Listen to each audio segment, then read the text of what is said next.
aplikasi SIPP kita itu, kita kan di situ ada fitur-fitur di mana di aplikasi SIPP ini mempunyai masing-masing akun. Seperti ketua juga mempunyai akun yang hanya bisa diproses oleh ketua adalah seperti data mulai dari penetapan dismisal, penetapan majelis hakim, penetapan hari sidang, persiapan itu juga ada di akunnya ketua. Jika ketua dia masuk sebagai hakim ketua majelis, juga ada di penetapan hari sidang dan penetapan pemeriksaan persiapan. Terus awal masuk dulu dari SIPP itu kan ada di meja kasir. Kenapa ada di kasir? Kasir itu adalah meregister nomor untuk pengambilan dari IKOR, seperti kayak di IKOR itu kan gunanya adalah pendaftaran. Jika pihak sudah mendaftarkan gugatan dan juga sudah diteliti, barulah kasir membuatkan nomor register. Nah, terus kita lanjut nanti di bagian meja 2. Meja 2 itu kegunaan adalah menginput data-data yang ada di IKOR yang juga termasuk yang di gugatan. Nah, itulah nanti yang akan diinput oleh bagian meja 2. Supaya jika sudah diinput oleh meja 2, barulah ketua bisa menginput penetapan dismisal dan penetapan majelis hakim. Seperti itu. Itu yang di aplikasi SPP. Setelah penginputan di ketua untuk penetapan, barulah bisa masuk ke bagian ibu panitra. Ibu panitra ini dia memiliki akun, dan akunnya itu juga ada untuk khusus penetapan panitra pengganti dan penetapan jurusita pengganti. Setelah akun panitra selesai di pembuatan penetapan, barulah kita masuk ke akun majelis hakim. Majelis hakim itu menentukan penetapan pemeriksaan persiapan dan penetapan hari sidang. Seperti itu. Kalau di fiturnya ya. Terus kita juga mempunyai akun di panitra pengganti.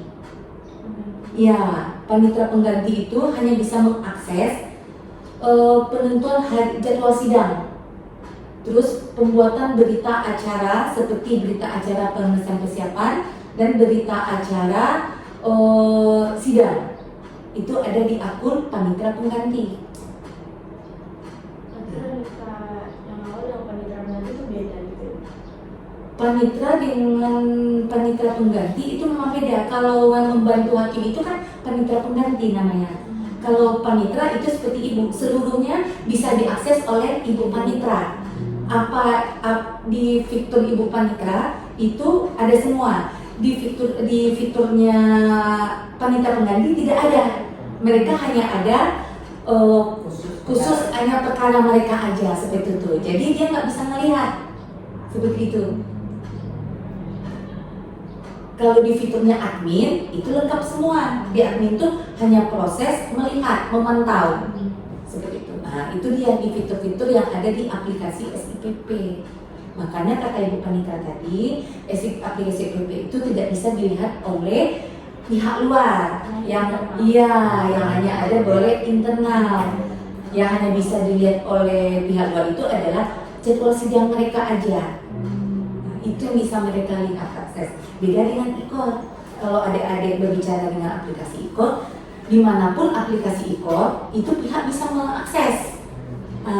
Kalau aplikasi SPP aksesnya hanya ada di internal karena dia punya database sendiri. Nah, kalau ini tentang IKOR Bu, boleh Bu jelaskan sedikit tentang IKOR? Kalau aplikasi IKOR ini itu kan aplikasi yang akan digunakan oleh baik itu pengguna ini ada dua, pengguna advokat dan non advokat. Kalau advokat itu mereka sudah mempunyai akun setelah mereka disumpah di pengadilan tinggi di mana tempat mereka disumpah. Tapi kalau pengguna non advokat itu mereka harus ke kantor dulu. Jadi kita yang membuatkan akunnya. Jadi nanti kan yang maksud pengguna non advokat mereka yang tidak uang awam yang memang tidak memakai kuasa seperti itu. Jadi di dalam aplikasi IKOR itu itulah tempat mereka untuk nanti mendaftar gugatan. Nah, di situ mereka setelah mereka mendaftar gugatan, itulah tadi di aplikasi inilah SIPP pembuatan nomor register yang akan mereka dapatkan. Jadi segala sesuatunya itu melalui IKOR dulu sebenarnya, tidak SIPP. Linknya IKOR. Hasil akhirnya putusannya. Jadi kalau di SIPP itu kan ada fitur putusan akhir dan putusan sela ya, Bun ya. Kalau putusan sela itu adalah hanya untuk permohonan intervensi calon pihak ketiga yang dinamakan tergugat dua intervensi. Tapi hasil akhirnya itu adalah keputusan dari putusan akhir. Itu dia terakhir di fitur yang ada di SIPP, putusan akhir. Itu ada peraturan atau pedoman untuk teknis dalam karyawan sini untuk menggunakan aplikasi IKOR atau SIPP itu?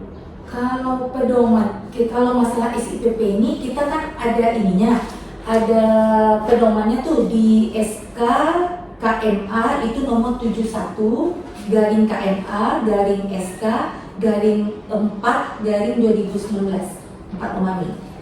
Itu pembelakuan masalah aplikasi SIPP di pengadilan tingkat pertama maupun pengadilan tingkat banding. Itu dia dasar hukum kenapa adanya SIPP. Di adanya SIPP itu kan hanya proses kenapa SIPP ini diadakan. Kenapa Mahkamah Agung ini membuatkan adanya aplikasi SIPP seperti itu. Tapi kalau untuk masalah akun itu memang masih ada di 363 SKKMA nomor 363 itu bisa ada lihat di ini. Di situ ada meja 1 apa, meja 2 apa, dan meja 3. Di meja 3 itu adalah SPP upaya pemberkasan namanya. Pemberkasan ada banding, hukum, banding, kasasi, dan PK. Itu pun masuknya melalui IKOR dulu. Jadi keutamaan semua ini sebenarnya di aplikasi ini adalah IKOR, bukan SIPP dulu. Berarti kalau misalnya kita membahas ke IKOR nih Bu, nah itu tuh kecepatannya dalam untuk melakukan perkara itu gimana Bu? Kalau kecepatannya, kalau kami di sini kalau bisa itu hanya sehari. Untuk Iya, pengurusannya sehari. Itu kan aplikasi ya Bu, itu Iya. harus tetap kesini Bu. Tidak, itu makanya gunanya adanya aplikasi mempermudahkan pihak untuk tidak lagi mempermudahkan dari biaya. Ya, IKOR itu. Jadi makanya kalau pengguna non avokat mereka hanya cukup di kantor boleh, karena aplikasi IKOR ini bisa diakses di mana saja kita, di atas mobil juga bisa, dimanapun bisa, seperti itu. Kalau ini Bu, penggunaan aplikasi IKOR itu sendiri itu ada ini Bu, pelatihan Bu? Ada. Dia ini kan kenapa adanya aplikasi IKOR ini ada di Perma 1 tahun 2019. Itu Perma 1 untuk masalah aplikasi IKOR.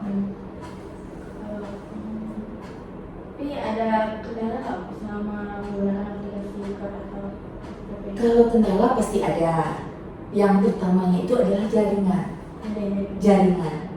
Cuma kendala beratnya itu kalau saya andaikan ada mainkan dari Mahkamah Agung, karena database-nya itu IKOR kan di Mahkamah Agung punya. Jika Mahkamah Agung sudah ada mainkan, otomatis seluruh aplikasi IKOR itu tidak bisa digunakan. Kayak gitu. Tapi kalau dari kita internal, misalkan jaringan itu kita bisa menambahkan di mananya. Tapi utama IKOR ini biasanya dari Mahkamah Agungnya. Kendalanya itu adalah mainkannya aja sendiri. Mungkin lagi error atau bagaimana, kita hanya menunggu dari Mahkamah Agung. Seperti itu. Ada kalau dasar aplikasi tadi belum sempat mengenai. Iya, Perma 1 tahun 2019 itu pertama IKOR, untuk aplikasi IKOR Perma 1 tahun 2019. Kan sejauh ini kendala mungkin jaringan atau ada pengembangan fitur aplikasi lagi yang lebih baik ada. Itu kita kembalikan ke Bu Panitra. Kalau di kita kan tergantung anggaran. Biasanya anggaran kita situ. Begitu juga di Mahkamah Agung, pengembangannya juga berdasarkan anggaran.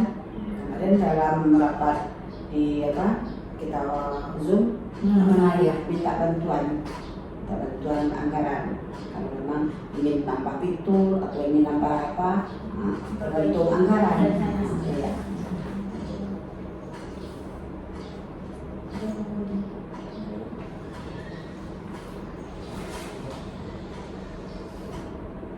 Ya, kalau untuk apa udah selesai tuh. Iya. Tutup aja apanya lagi video apanya. Ya nanti ini secara manual. Kasih ya Bu. Iya. Terima kasih, Bu.